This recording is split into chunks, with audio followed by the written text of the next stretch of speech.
I started calling it filmy fascia. It lives as a film in between the muscle tissues and is continuous with them. And it's actually the very anatomy of differential movement. Every expert on Instagram is like, vagal tone, get your vagal tone, get your down regulation, stimulate the vagus nerve, and you calm the system. And then to really see it from you being heavily involved, it's woven into the musculature and the parts of the diaphragm that are not just responsible for rest and digest, but also for freeze and appease. Some of it's about stress. Some of it's about relaxation. Don't just try and elevate your vagal tone, because you might end up dead, depending upon your circumstances. I just love to get your opinion to be like, where's the chicken and where's the egg in this scenario, from fascia, nervous system to brain thought. And the majority of the fibers of the corpus callosum, more than 50% of them, are inhibitory. And it's a way that one side of your brain can tell your other side of the brain to shut up.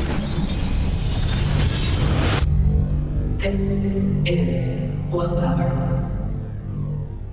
It is a nerdy one today. We are going to get physiological. We are going to look at the human form. I get to be with one of my favorite gross anatomists and human dissection experts. I absolutely have followed Gil Hedley for years on YouTube and with some of his programs, his Exploring Inner Space. I'm a somnonaut and really so thrilled to share him with you. He's quirky, he's interesting, he's taken a deep dive literally on the human body. I went to go see him at his nerve tour where he showcased a beautiful dissection of, many parts of the human body, but also really focused a couple hours of that workshop session on the vagus nerve, which we talk about today. We talk about fascial tissue, and we really try to keep it in a space of interesting conversation and notions around nervous system tone and his work, as opposed to diving too deeply into anatomy or anatomical terms that,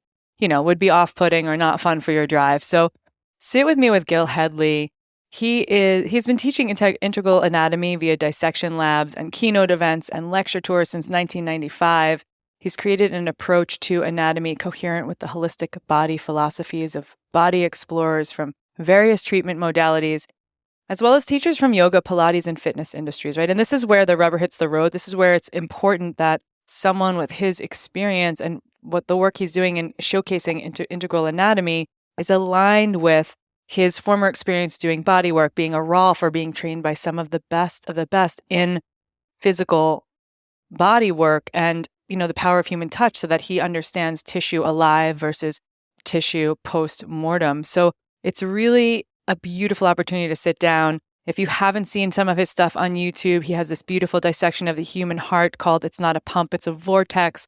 As a breathwork leader, I always share his showcasing of exquisite lungs breathing, which is an actual peeling back of the ribs to showcase how the lungs are just so miraculous in the way that they work with the body and the way that they envelop the heart. Gil has put out a bunch of videos, 4 feature-length videos about integral anatomy, a series, and he shared it with the world free on YouTube. There's so many resources between his gilhedley.com, GILHEDLEY, and his paid programs. So know that he is out here to educate and to share. If you are working anywhere in the landscape of fitness or health, or you're just a curious health optimizer about how the body is this beautiful 360-degree, fully integrated and holistic thing that we get to walk around in, and how movement is ingrained in every single system of the body, Gil is the guy to bring it to you. A certified Rolfer, and really has shown up with this novel approach to anatomy and, sharing something that can feel a little intimidating in a way that feels palatable and approachable. Again, talking about the Nerve Tour, just so you know, he's completed 111 cities. He's continuing on in US and Canada doing this Nerve Tour. It's an inspirational and educational 5-hour project on nervous tissues of the body. And he presides as well over the board of directors for the Institute of Anatomical Research, which hosts all of his programming. So they're a non-for-profit organization. And really, Gil, I just love you. I could not be any nerdier about having a gross anatomist. And for all of you Sherpa Breath and Cold instructors and people who have been through workshops with me who are interested in the vagus nerve, in nervous system tone, in regulation of our emotions, in understanding how we breathe ourselves into being, this is the episode for you. So Let's sit back and unpack things with Gil. Welcome to the WellPower Podcast. I'm your host, Kristen Weitzel. Together, we explore health optimization tools that propel you from comfort to courage, illuminating the path together to a remarkable life through breath, cold, and biohacking. Amazing, amazing. So it's a pleasure and an honor to have Gil Hedley here with me today on the WellPower Podcast. Thanks for bringing all of your gross anatomy to us. Thank you for your interest, Kristen. I hope I can help you out a little more. Yeah, absolutely. So I will have given you a glorious, glowing opener, and I just want to gush one more second, which I was just sort of sharing with you off recording, that I've been following you for well over 10 years and watching lots and lots of your YouTube video work, you speaking about the fuzz, which we'll talk a bit more about fascial systems today, and recently I want to shout out the nerve tour that you've done and you continue to do around the US. Yeah, 91 cities down, 13 to go, plus 3 live streams. We are swinging hard at that project where they say, how do you eat an elephant one bite at a time? That's what we're doing. Yeah, absolutely. So the beauty of having you on is because you've spent so many years connected to the human body and its form, and also that you've been part of the reason I began following your work was through a yoga course that I took in Leslie's yoga course that I took in New York City, and connected with you in a way that, because I always have been a little rough and tumble around needles and dissection and things like that, you just always were so respectful with the bodies and the people that you're honoring. So I want to just shout all that out and appreciate you for that. Thank you. And just, the way that you've brought anatomy to the table over the years, and the evolution of even watching you become more and more comfortable on camera and all of that. I was pretty stiff when I first got going. Yeah. And I mean, in a good way, right? It's like none of us had a lot of experience as the world and technology began to grow and open. Mm-hmm. But I want to start with the beginning of your journey, just in pulling some of the research around you and saying that, correct me if I'm wrong, but when you were 13, you had something show up like a transparent musculature in your body, and it sort of, it informed a bit of what you were doing. Is that next important? It's true. I had broke my leg when I was in 8th grade. And so all of a sudden I was on crutches and had nothing to do. So I bumped my way down to the basement, found my dad's weights. He had a couple of little 5-pound dumbbells and various just little stretchy things like from the 1950s, like with the big springs on them and when the red handles and you pull them out. And I was like, oh, well, this is fun. I can do this on one leg. And I'd stand there on one leg with my crutches under my armpit doing alternating bicep curls, and literally before my eyes my biceps popped, and I was like, wow, that's fun. You can do something and it changes your body in front of your eyes. This is the most fun thing ever. And I was instantly smitten with moving weights around, and did that with earnest throughout my high school years, and quite thoroughly transformed my body in the age of the great first wave of bodybuilders: Arnold Schwarzenegger, Frank Zane, Lou Ferrigno, Serge Nubret. All these classic 70s bodybuilders were my heroes. I had their calendars up. I looked at their pictures like pinup girls because I wanted to be just like them. And I got up to 155 pounds, and I could deadlift and squat 400 pounds. So I was pretty strong and pure ripped musculature in high school. And I thought that was a whole lot of fun. And it was my way of learning anatomy because I had a hobby that involved it. And I learned all the names of at least the surface muscles that I thought I was working, had no concept of anything beyond that. But it definitely got me into it. Yeah. Yeah. And then how do you feel like you leaned in from there, just like from the trajectory? Because you had a theological ethics degree in school, and then just sort of opened into the landscape of saying, how do you lean in and decide this is what you want to do for a living? Well,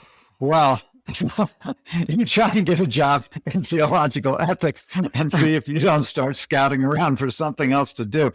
But I had done some animal dissection in high school. Freshman year, I did a rat, and the teacher was impressed. So I did a cat, And she was even more impressed. And by the senior year, had done all the cats, so in the biology class. So then in college, I worked in a biology lab. But by grad school, when I studied ethics in college and then went on to get an MA and a PhD at the University of Chicago. And while I was there, I was doing Tai Chi just to keep myself, try and get back into my body a little bit, which was not a high premium value at the University of Chicago. The less in your body you are, the better. And so I bucked that trend, started doing Tai Chi, learned massage at the Rolf Institute, went back to the Rolf Institute even while I was still doing my dissertation and started training as a Rolfer. So, Did you study with Ida? No, not old enough for that. Tom Okay. Myers actually was in her very last advanced training, I think in like 1979 or something like that. So she was before my time, at least as my professional time. And Yeah. so sadly I missed that, but I did study with her direct flock, and that was interesting. Amazing. Yeah, Yeah. Rolfing in many ways for me has transformed and saved my structure. I had a really bad L5S1 pull and could really figure it out. And they were suggesting surgery. You go to the doctor and they're like, let's just cut it open and figure out this other stuff. And Yeah. I just didn't want to do that. I was pretty adamantly against this. Like, hey, Yeah. let's go right to the knife. And some friends of mine who were like connected with the BMX professional community were like, you have to do this Rolfing thing. And literally I flew out to Colorado. I could barely sit on the plane in any comfort for, I don't know, a couple of hours from LA it took me to get there. And I went and I met this Rolfer and I said, hey, Jeff Draper, I still remember his name in Colorado.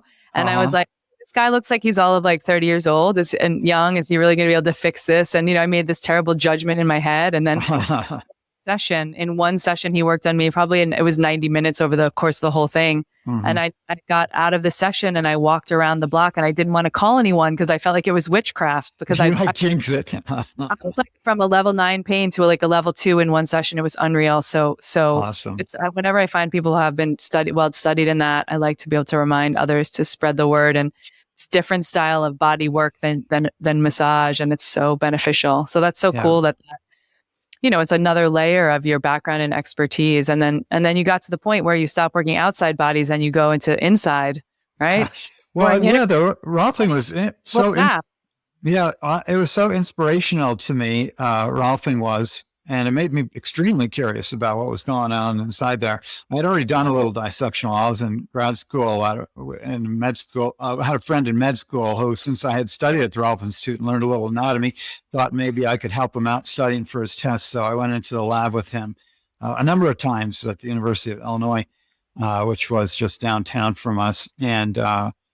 And so when I went to the Rolf Institute and got out and started practicing, it was like, oh my goodness, I need to do some more of that dissection. I need to learn more anatomy. And I was actually doing a trade session with a Rolfing friend, and he's like, blah, blah, blah, blah, blah, blah, your liver. And he's over my liver. And I'm like, my liver? Are you touching my liver? Do I have a liver? What are you talking about? I need to know a whole lot more anatomy because I'm noodling around and people have no idea what I'm noodling with, really. And so I wanted to go much deeper into the anatomy. And so I did line up I was Dr. Gil Hedley at that time, so I could call a university. Oh, this is Dr. Hedley. I'd like to have a cadaver, please. Like, oh, okay. So I made arrangements and several of us got together, and I was so compelled and horrified at the same time by what I was doing in the anatomy lab that I had to do it some more. And it took me a while to get over the horror part, but I was always deeply compelled by it. Now I'm in love with that work, and it's not scary to me anymore, but I know how scary it is for other people. So I'm pretty good at helping people ease into that kind of experience and avoiding the kind of visual trauma that I created for myself early on in my career. Yeah, I want to dive a little bit into this part of your career where you are now dissecting and sharing human anatomy with so many others, and really getting some insight on the key areas I want to speak about with the audience, which is like sitting in the nerve tour with you and learning from you was so pivotal for me to say, okay, the first thing I want to back out and say, and again, I don't want to give too much away because I think people really would behoove themselves to experience the full workshop and lecture that you do at the nerve tour. But there's a man who passed away who was super close with you, and you do a lot of this dissection work on Captain. You refer to him as, and that's just it's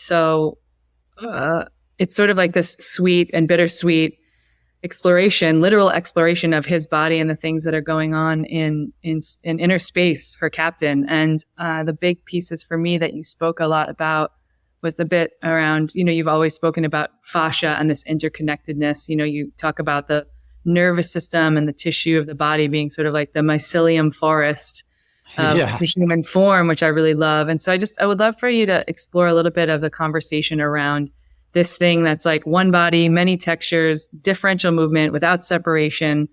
Oh, and just like how you look, favorite quote down. and how you look at the body as a whole. Yeah.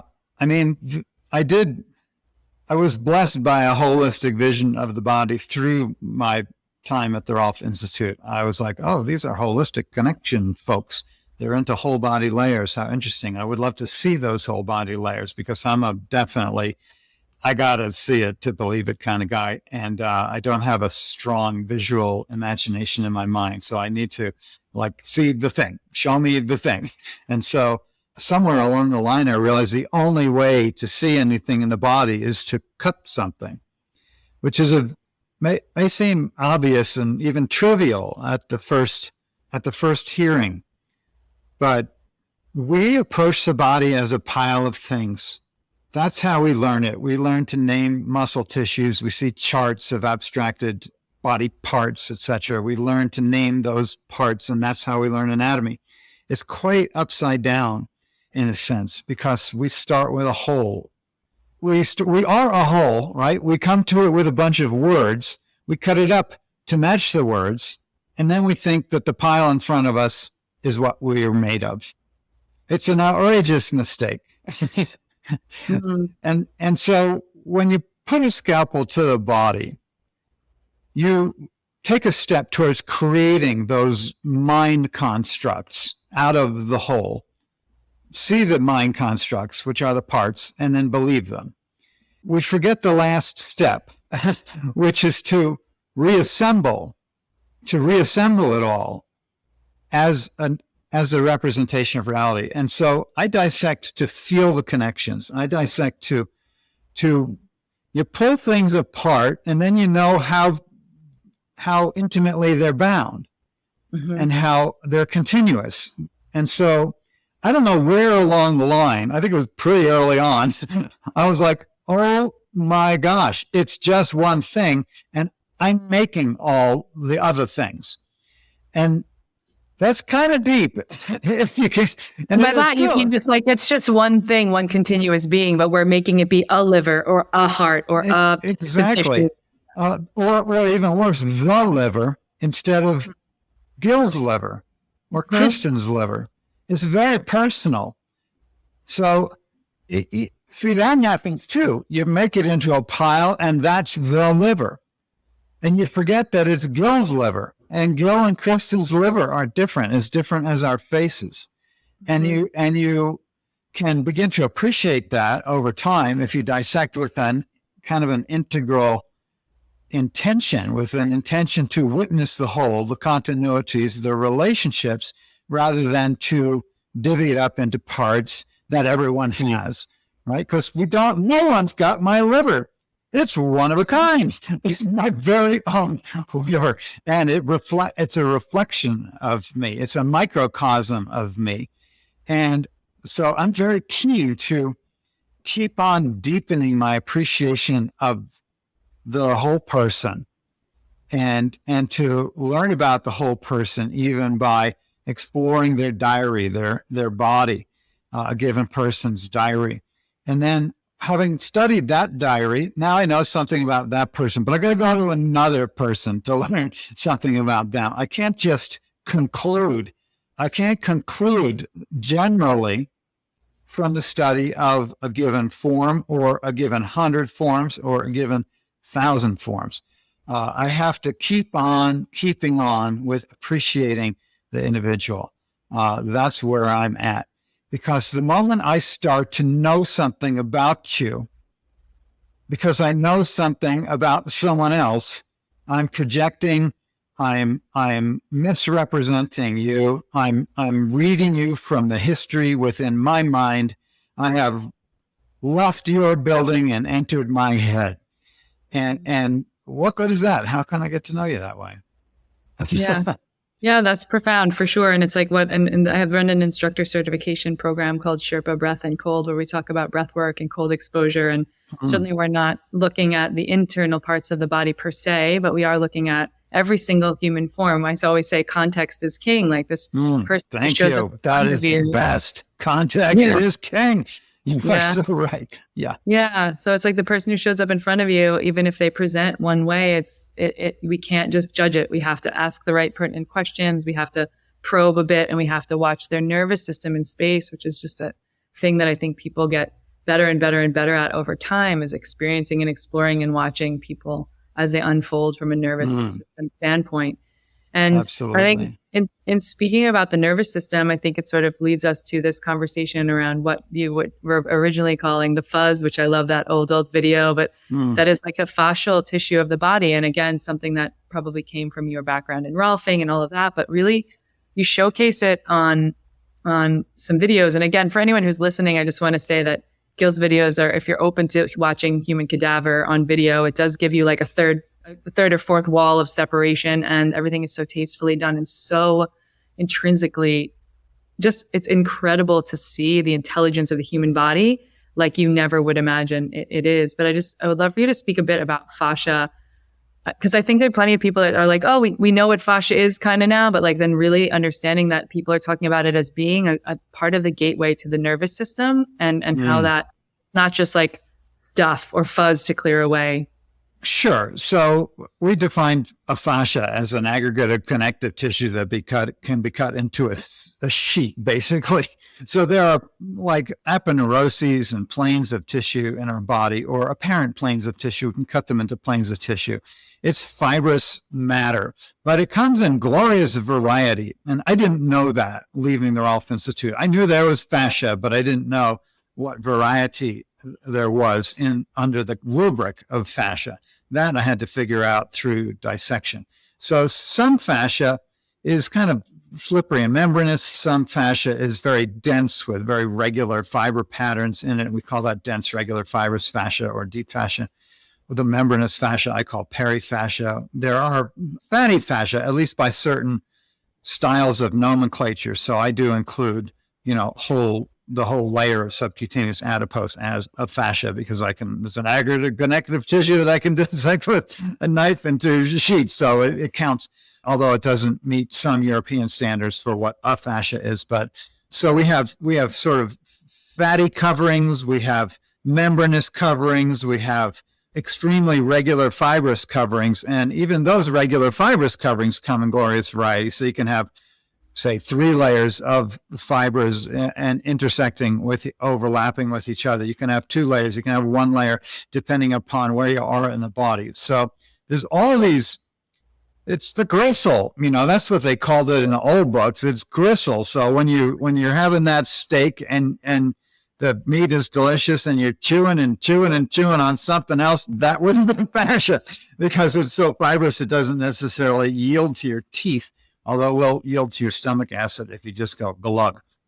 So it's that shiny stuff on your chicken breast when you pull the skin back and there's that shiny covering on the chicken breast. That's fascia. So connective tissue is a larger category. So we have connective tissue, nervous tissue, muscle tissue, epithelial tissue. Those are 4 categories in the taxonomy of the tissues of the human body. Fascia falls under the connective tissue label, or you put it in that box. So all fascia is connective tissue, but not all connective tissue is fascia. So your blood and your bone are also connective tissues, but we wouldn't call them fascia because they're not aggregates of connective tissues that can be cut into sheets. You don't cut blood into a sheet or bone into a sheet, but you can connect, say, the anterior rectus sheath of your belly wall into a sheet, and so I can make a fascia out of it. A fascia is a creation at some level of something that you've abstracted from that whole human body, but it has a very particular texture.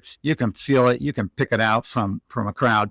It's easy to identify and to dissect, and so it becomes a point of interest. But when I was dissecting my very first dissections, and I'm getting in between muscle fasciculi, right? So you get in between rectus femoris and vastus intermedius in the thigh, right? Two of the named quad muscles of your thigh. And there's this fuzzy stuff in between them when you're pulling it apart. And I'm like, what the heck is that? That wasn't in a book. Nobody mentioned it. It's not listed on the list of fascia. I am confused. Does it belong here? I was not sure. I was not sure it belonged there. I was like, I thought the body was just a bunch of compartments. I thought there would be air. Ida Ralph said the muscles should slip over each other like silk stockings. I never seen silk stockings that were connected by some fuzzy stuff. So I don't know what I'm looking at here, and I didn't have a teacher to tell me any better, and so when I'm pulling the muscle tissues apart, I'm thinking, are they adhered? Is this bad? Is this an accident? And then as a Rolfer, I love sticking my fingers in between things. It's what I was doing as a living. And so I stick my finger in and it'd go away. I was like, no, I did adhere the muscle tissues. This must be what I'm doing in my practice. No, that is not what I was doing in my practice. Those tissues belong connected because there is no disconnection in the body. It's all continuous. And I just didn't know how it was continuous. And I didn't know that it was continuous. I thought it was like the muscle chart with a bunch of pieces, right? And they didn't draw the fascia. And I looked in the books and they didn't take pictures of that interrelationship of the muscle fasciculi. That's membranous. And when I pulled that membrane into tension, it looked fuzzy because the fiber organization of it is chaotic, right? And so since it's a different fiber organization than those dense regular fibrous fascias where you see lines of strings going up and down and other lines of strings going up across it, it didn't look like that. It looked some other way. And so I said, it's fuzz. It looks like cotton candy to me. It turned, after a couple of years of realizing it was completely ubiquitous, there was no body without it. It was there every single time. I knew I had to describe it differently, and I started calling it filmy fascia. And so I was like, it's fascia, but it's filmy. And when you pull it apart, it's fuzzy. And when you put it back down, it's filmy. And you pick it up, it's fuzzy. You put it down, it's filmy. It lives as a film in between the muscle tissues and is continuous with them. And it's actually the very anatomy of differential movement. You can't go anywhere without it. It's what enables your tissues to move differentially relative to each other. So one thing's going one way, one thing's going another way. Therefore, you can pick up a pen off of your desk. You can move your arm. You can move your leg. You're not a tree. Oak trees just don't get up and walk away. They don't have differential movement, not in the way that we experience it, at least. So, it's way slowed down. The differential movement of a tree is so slow that we say it's not moving. But our differential movement is a function of that fuzzy stuff in between those bundles of muscle tissues that's super hydrated and allows the muscle tissues to move relative to each other so that we can locomote and do stuff. And at a very microscopic level, is there stuff going on within the fascial tissue that's like communicative? Or I have to imagine. Yeah, that's when it gets really interesting. Talking to the body and telling it things. Yeah, exactly. So there's multiple levels at which we have whole body communication going on through our fascia. One of them is just that Jim Oshman talks about, collagen fibers being conduits for light and faster than light communication. And there is a simultaneity of the communication of this whole body fascial system because it's all implicated in every movement, whether you're sitting on your ass or walking across the room. Either way, your whole fascia is implicated, as is your whole all your muscle tissues, your whole body. There's no separation. Again, it's always all happening at once, everything all at once, all the time. That being said, there's also a ton of free sensory nerve endings in your fascia, which we're very clear about now. And there are many, many sensory terminal nerve fibers, in your fascia, in all the levels of the fascia. I show that in the nerve tour. I literally show the fibers ending there, and it gets much more microscopic than I could possibly show with a photograph of the gross level of the tissue. And yet still, you can see it. It's really obvious. And so what kind of nerves? Well, it's a big sense organ. It's sensing our position in space. There's proprioceptive information being delivered through this fascial system, which of course is going to be continuous with our tendons, with our ligaments, with our bones, with our periosteum, with all the wrappings of all our muscle tissues, with these whole body level coverings of our body. So we have multiple levels of sensory information pouring into our brains from our fascial system, sometimes pleasurable, sometimes not. Sometimes it's mechanical information and we don't have any pain or pleasure sensitivity relative to it. But sometimes we do, and it can get misprogrammed, that's for sure as well. So we talk about kind of these nociceptive information, which is like stuff that can go kind of either way depending upon how you've trained it. And so, we can inadvertently train our fascial system to deliver pain signals or to deliver signals that are interpreted as pain, which is no fun at all. And we can retrain those. And is it a bit of like the chicken and the egg? Just meaning like, are we thinking these thoughts? This is a nervous system question that I think about a lot, which is probably a little nerdy, but it's like, which is coming first, right? Is the sense or is the body's ability to sense things, whether that be through fascia, nervous system tone, et cetera, happening sort of as a precursor to my thoughts coming, right? Or for me, I think, does that precursor my breath, and then my breath cadence precursors my thoughts? Or like, we may not fully have the answer to this. I just love to get your opinion to be like, where's the chicken and where's the egg in this scenario from fascia, nervous system to brain thought, Yeah, it's a loop and it's culturally embedded. How do we interpret sensations based on where we are? You can have experiences at the gym and you're going there for it. I went to the gym to feel these sensations that I thought were really fun that someone else might interpret as pain and misery and heartache. Why would you do that to yourself? And yet I loved it because I thought it was a small price to pay for the way it changed my body in a way that I thought was cool and fun at a time when muscles were very fashionable. And so, or you can experience the exact same thing if you just woke up in the morning and you're like, I'm old. My life is over. I can't get out of bed. I can't get in the car. I'm an old man. Now I'm X many years old and I can't do what I used to do. And you start to slow down relative to those very same sensations that at a different time in your life you thought were the best thing in the world because it meant you were getting big or something like that. That's how you interpret it. So it's all of our sensations are embedded in our social context, in our cultural ideas about sensation. What about pleasure? People feel pleasure, and I felt pleasure as a young man, and I associated it with shame and sin. I was a young Catholic, and I was like, my body is definitely not my friend. It's definitely my enemy. Actually, it's on the other side of the fence of goodness, and I have to go to battle with it and control the hell out of it, so that I don't get in trouble because I have this like monkey on my back that I walk around with that's trying to lead me to perdition. And so, and then you come to another time in your life and you're like, oh, well, that was one way to read those sensations. And then you learn, oh, this is actually a gift. Like, what if these sensations are after a gift and they're information from my body telling me things are going well? Right? You can have a totally different interpretation of those same sensations. So I do think it's an absolute feedback loop. And for instance, if I think pleasure is dangerous, and if I think positive sensations running up my thighs are to be squelched because they'll lead me into sin, I'm going to hold my body in a way that shuts that down. Well, part of the day, and part of the day you're going to secretly fix it. You know what I'm saying?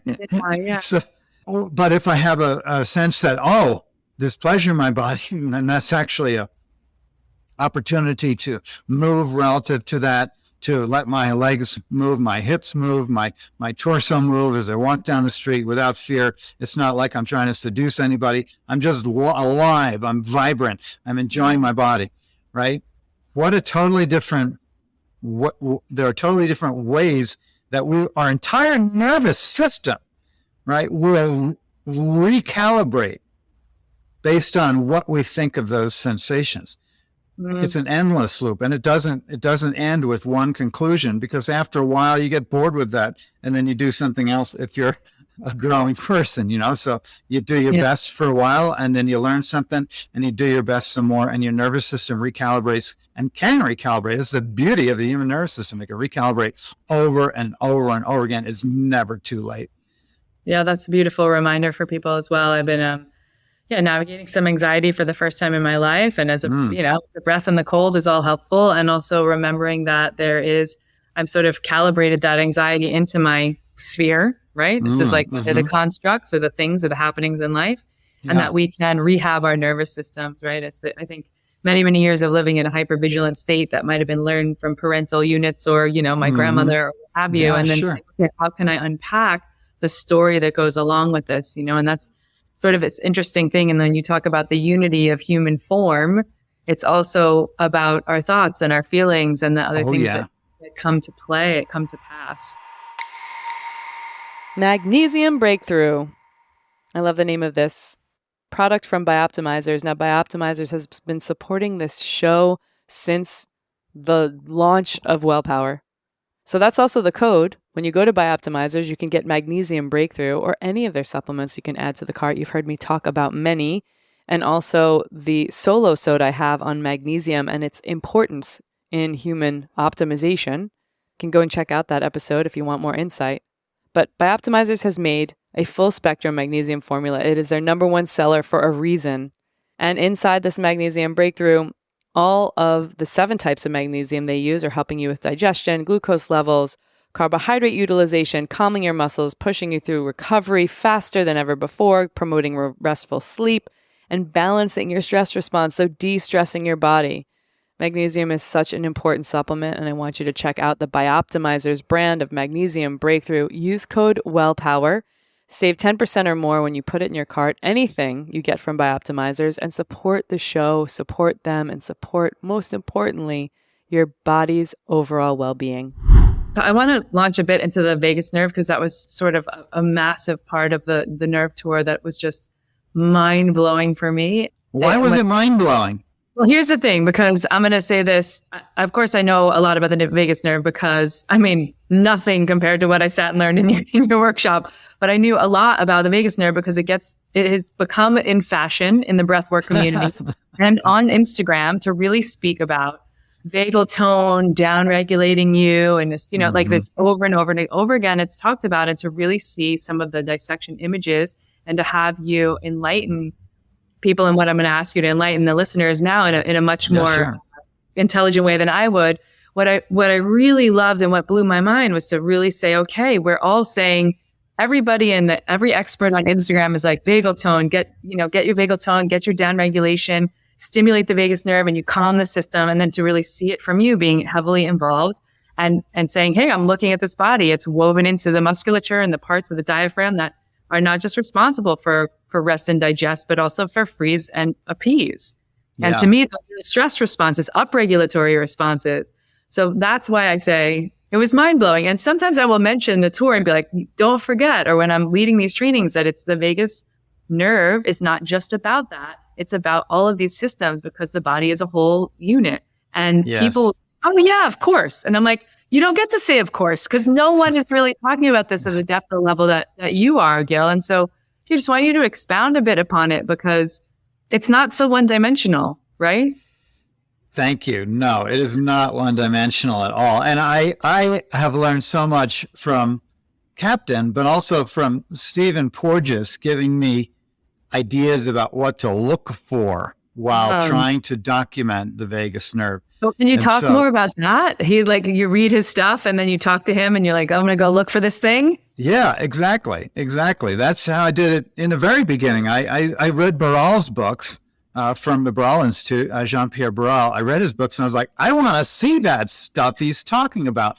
And so Porges was the one who got shocked in his realization because he was studying thinking that the elevated vagal tone means relaxation. That was his basic starting point. So he wanted to measure vagal tone, elevated vagal tone as a relaxation marker. But other people were coming back to him and saying, hey, that's not how we see it in the emergency room, where bradycardia, which is a signature of elevated vagal tone, is indicating a stress response. possibly even unto death in the case of infants. It's dangerous when you have bradycardia in an infant. Elevated vagal tone, lowering the heart rate and lowering the force with which it's beating, not as a relaxation response, but as a freeze response, potentially gone out of control in the undeveloped infant's nervous system.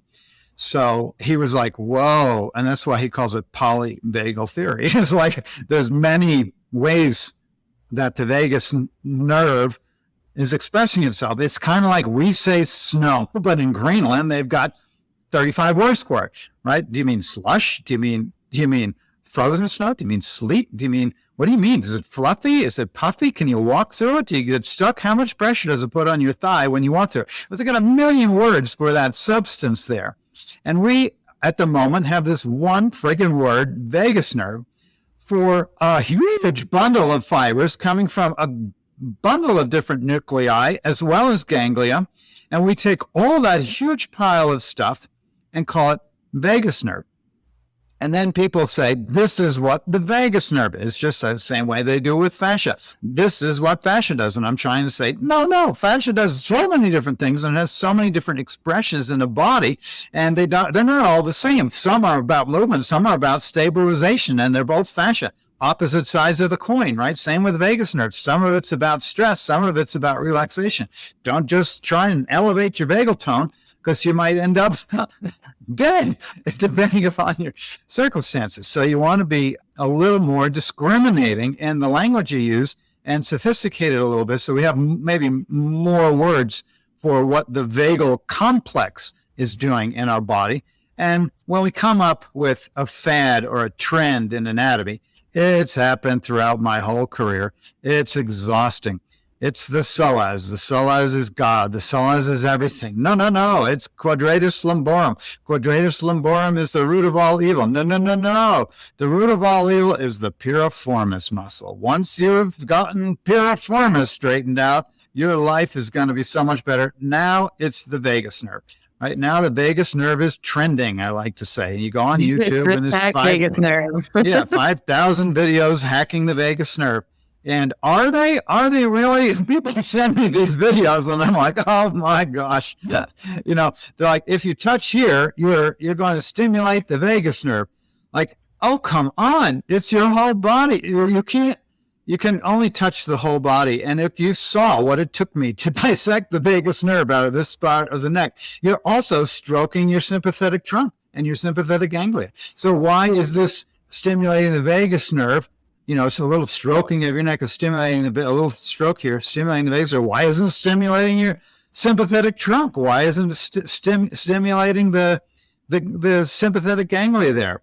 You know, we're not, our touch is for not listeners that who don't know discriminating. exactly, we want to just speak about the vagus nerve and like sort of the extension throughout the body, like just where it begins and ends, like just so they're really clear. It goes for miles and miles. So we start up in the medulla oblongata. There are a number of different ganglia in the medulla oblongata from which axonal fibers extend, and then they come out of the brainstem there and they go through a hole, but then they're going to like do stuff as they go through that hole. They're going to form clumps. They're going to anastomose with other cranial nerves on the far side. They're going to anastomose with other cranial nerves. They're going to branch. They're going to anastomose with the sympathetic ganglia. They're going to be additional neurons added. By the time you've gone 2 inches, this thing has done 50 things already, right? And then it runs down your neck. It branches into your throat. It branches into the vocal apparatus, into the pharyngeal plexus. It branches to your tongue. It branches to the core of your outer ear. It's going, and this it hasn't even left your face yet, right? And then you're going to get into your neck, and then it's going to join up with other sympathetic ganglia in the neck that are forming at the beginning of T1, and then it's going to start forming plexuses with itself, crossing from one side to another, and plexuses with the sympathetic trunk fibers that are extending off of that, all the way down over your esophagus, over all the organ arteries are going to be covered in vagus nerve as we pass through the lungs, the heart, the stomach, the spleen, the pancreas, the liver. We have plexuses all along there. And then into the small intestines, we have a massive plexus going into there. All vagus nerve contributions are coming from there, but they're primarily sensory.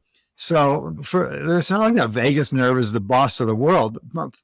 Vagus nerve is the big listener. It's that person at the party who actually cares.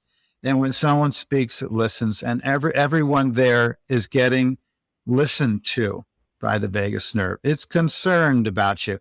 And it wants to bring that information back to your central nervous system. It brings the concerns of your organs, the concerns of your gut feelings, the concerns of your heart are delivered back to your central nervous system. We are hardwired for feeling, for gut feelings, for heart feelings. It's not airy-fairy to say, this is what my heart says. This is what my gut says. That's not airy-fairy. There's major hardwiring for that information via the vagus nerve to try and let your brain know what really matters. And then we ignore it.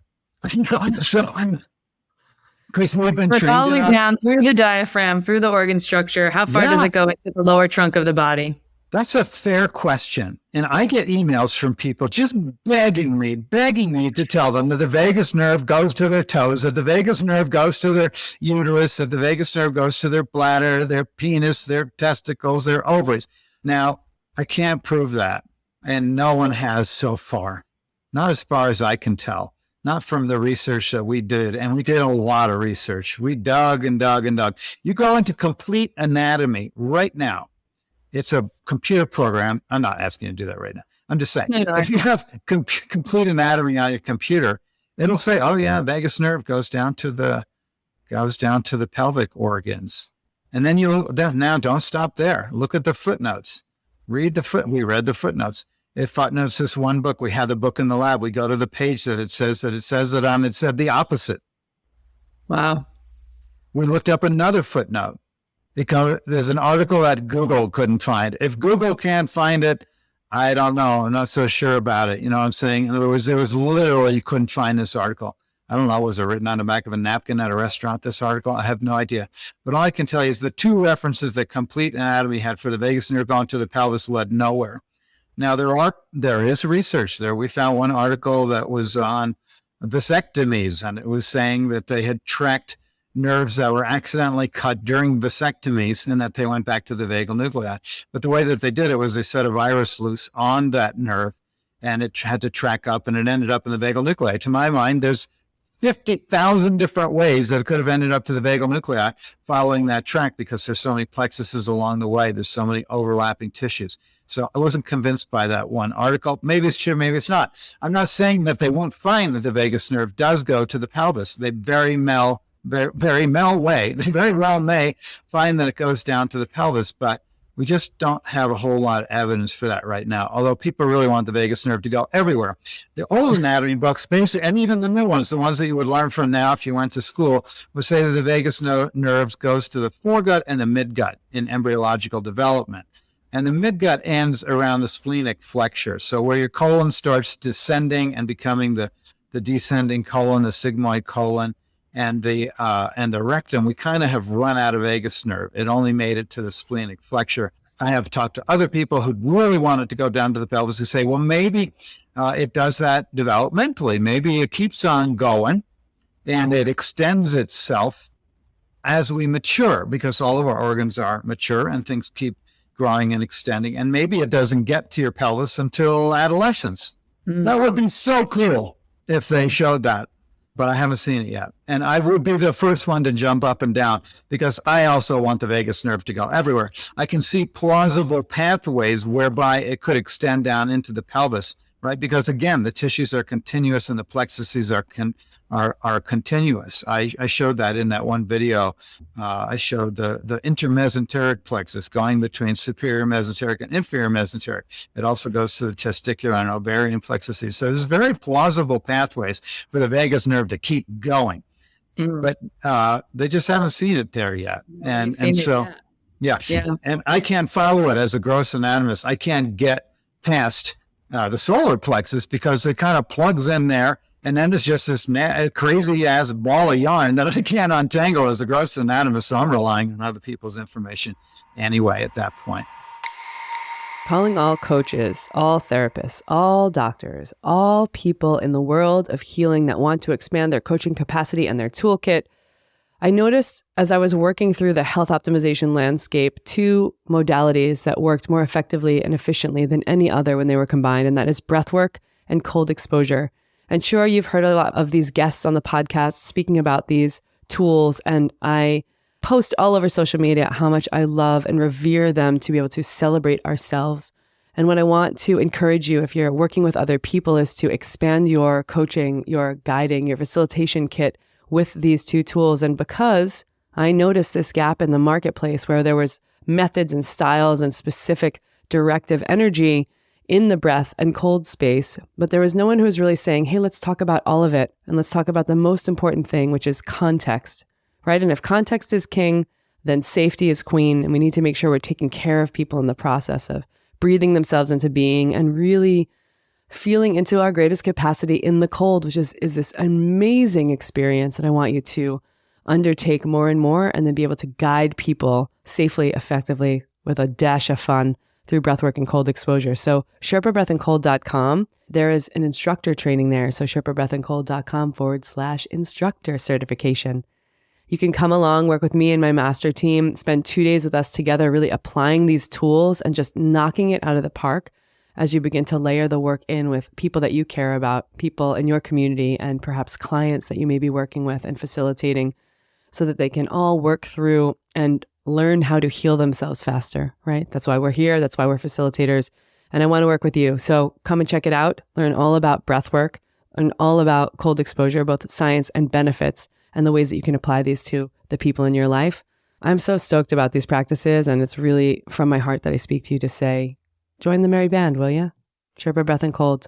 Come be an instructor.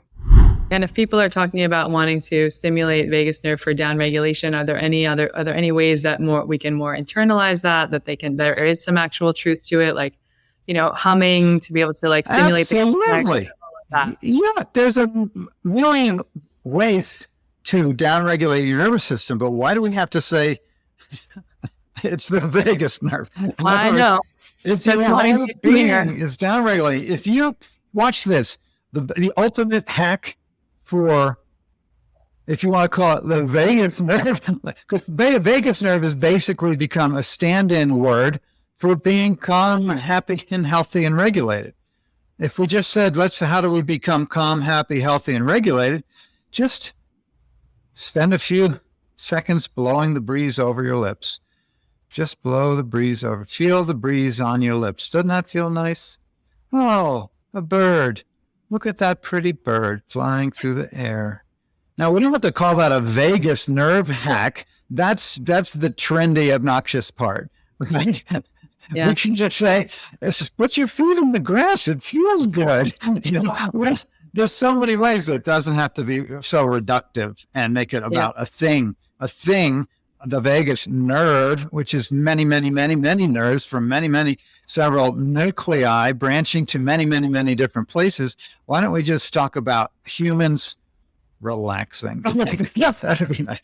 But I don't want to take away people's fun. If that's the trend, if the trend is pinwheels, let's all get a pinwheel, blow it, and downregulate our vagus nerve. I like the trend being pinwheels. I haven't seen that yet. I'm ready for that. I love pinwheels when I was a kid. Fun. Yeah. Pinwheels, yeah. Or how about a Pez container? And you pop open Goofy's head and it goes backwards and a little candy comes out. What could be a more pleasant thing in the whole world than that? A pixie stick. Yeah, it's a little upregulating. You might bounce off the walls for a few minutes, but what could be more fun than sucking sugar out of a tube? There's nothing more fun than that. So anyway, I'm teasing, but it was to say we can pet each other. We could talk nice to each other. And it was in down-regulated nervous system. So we could talk about how pretty the Grand Canyon is, or we could talk about the world is ending. So whichever one you choose to talk about will change your nervous system completely in the moment. Yeah, that's really important for today's day and time. I have a note. I put this note in my notes. I was just looking over my notes this morning from the nerve tour, right? And I wanted to see exactly the point you were trying to make, that just the note says we have eyes and don't see, we have ears and don't hear, and we sometimes miss the gorilla in the room. It's true.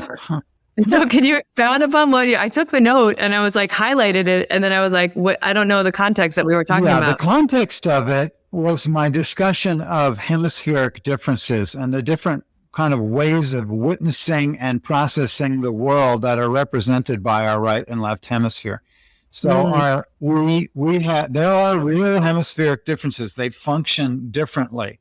And I was basically talking about when we have the corpus callosum is that sort of neural tissue bridge between the hemispheres. It's a big white set of tracts that cross between hemispheres. And if you're like passing your hand in between the hemispheres, which you can do if you do dissection, and you just get in between those hemispheres, and you just lick your fingers down in between those little squiggly things in between the right and left hemisphere, you bump into something. That's the corpus callosum. And the majority of the fibers of the corpus callosum, more than 50% of them, are inhibitory. And it's a way that one side of your brain can tell your other side of the brain to shut up. I'm doing something here. So basically your left brain is the focusing side. Its style of attention is to focus. And if your style of attention is to focus, that focus is accomplished by inhibiting information from the other side. So the right brain sees everything all at once in relationship and continuity and context. That's why I jumped up and down when you said context earlier, because that's a very right brain thing to say. The left brain, not so much interested in context, focusing, separating, isolating, dividing, a lot like regional anatomy does. Regional anatomy is a very left brain activity, and that's fine. There's nothing wrong with your left brain focusing on something that's important. But if it becomes hyper-focused, if we fire all of the inhibitory fibers from one side to the other, then we don't see the whole world as it is. We see things in isolation, separated, and out of context. So much so, we become so inhibited in our capacity to see connection and relationship, to see continuity, to see newness, to see a person. Right? You can't even see a person. You see a type. Right? When we get into that, then literally you can be standing in front of the refrigerator with a half a gallon of milk on the top shelf, and you can't see it. You can't pick it out. You're so focused that you can't see anything. You can't. Your brain isn't functioning. I give the story of the lost keys, and that's where that came up. Where you can't find your keys, and they're in the drawer, but you can't see them. You have left brain blindness. Your hyper-focusedness has removed the contributions of the right brain from your perception of the world for a time, for a moment even. And in that moment, you can't see what's in front of your face. You have eyes that you can't see. You have ears that you can't hear. Someone's talking to you, and none of it's going in. You're focused in a way that you literally can't connect to the words. And this happens all the time, but it can happen to whole cultures. And we can be witnessing the world as a set of types rather than individual people in relationship. And we missed out on the truths that one another can bring to each other because we're in a left brain frenzy and we're irrational, literally, because we can't see anything in relationship. Yeah, so it's a commentary on so much that's going on in the world today. Speaking of relationship, I just would love for you to talk about, just to give a little insight on Captain and a little teaser to the nerve tour as we begin to wrap up our conversation, just to let people know how they can come and experience and explore this dear, dear friend of yours who donated his body to the best cause I can imagine. Yeah. And my gosh, he's already taught thousands upon thousands of people, and I'm very excited. And I believe that on the other side, he's excited too at what we've done with his gift. His family certainly is, and Captain's family has come to the talk. His army buddies, his folks that were really important to him, and it's been an incredible honor to have the family and friends of my friend coming. Captain was the dad of my lab assistant, my colleague, my co-teacher, Madhav Gramke. So Madhav, my buddy Madhav, volunteered for 6 months while I did the Anatomy from A to Z project as a helping me film and do research. And so I got to know his folks because they come out and visit. We were all living together and they come and stay. And so I met them many times over the several years that we were doing these projects. And then when it came time, he said, I'm coming to the lab. And just as a signed the donor card, then he passed away by surprise. And so yeah, a captain did come to the lab, and we'll call him captain because he was a pilot and with an incredible flight career and just an incredible person in general. So yeah, it's a very personal project, and people might be like, oh, how could you work on someone you know? It's like, it's so rich and so touching and so beautiful. I don't. Again, integral anatomy is the whole person learning, the whole person being discovered. It's not some intellectual exercise to parse out the body out from the person. We have different systems that can, like we may say, we can abstract from the body, but the body itself is just an abstract concept of the whole person. And so I love for the whole person to show up. I love to meet the whole person. The emotions are as important as the intellectual information. That I want to engage all of that, and I hope to do so in the nerve tour. I bring people into their nervous system maybe in a way that surprises them through meditations, through images, through conversation, and through touching the heart directly through the story. Mm-hmm. And so it's a way of proving the point through the experience that you walk away with. Right. In other words, a learning experience is so much more powerful when it's more than just an intellectual exercise, when the whole person is engaged. So people come up to me and hug me and they're crying at the end of the talk and like, oh, what's going on with me? And I'm like, well, you've been touched in your whole nervous system. Enjoy. Yeah. Yeah. And just the way that you so eloquently describe the process and tell the story throughout the course of the workshop. And for people who are out there like me and listening, I said to Gil right before we started to record that, there's so many people who are working in the field of body work or medicine that are coming to this tour and listening to you speak. And for me, it was an absolute joy. I mean, I took a bazillion pages of notes because it was still, there's a lot for me to learn, right? I never really formally studied apart from studying with you and being self-taught all of the anatomical forms of humanness. And so coming to your talk, it's like I probably got 40% in and then 20% more from my notes. And still I'm like, pardon the pun, dissecting everything that I learned from you. And then over the years, it's like the number one, I always will ask people are you okay to look at some like human form work, whether it's some dissection and just being able to share what the lungs look like. And, when I first looked at, I've done a little bit of dissection of animals like lamb and whatnot, what the lungs look like. And when I first got into sort of breath work and yogic teaching, I was like, I think it's like 2 pillowcases, but then you dissect the lungs. They're like sponges. They're totally different. And so we begin to understand the human form as a whole. And really, I just want to thank you for spending the time with me today and sharing that not only do you believe it's about the body, but it's the mind, the body, the nervous system, how we treat, how we listen to each other and how our bodies listen to each other in humanity. It's a beautiful conglomeration of work that you've put into the world, Gil, and we're so here for it. Thank you so much. I appreciate your kindness and your invitation and the chance to chat with your world. I hope I'll meet some of them along the way. If not in person, then online at my bottomless website. So. Great. Will you just shout out the website? Of course, I'll include it all in the show notes as well, but just the website where people can book tickets. GilHedley.com is the place for all things Gil Hedley. So, well, I'm a samba not like the rest of us. And thank you so much for sharing this time again. Have a beautiful rest of your day. And keep cutting. Okay. You too. Take care. Okay. It's been a pleasure. Yes, thank you for joining us here on Well Power. You can submit questions, learn more, shop incredible brands, and connect with me at wellpower.life or follow me on social at biohacking.breath.cold. From comfort to courage, friends, we're doing it. Any foul language you hear is not approved by my mother.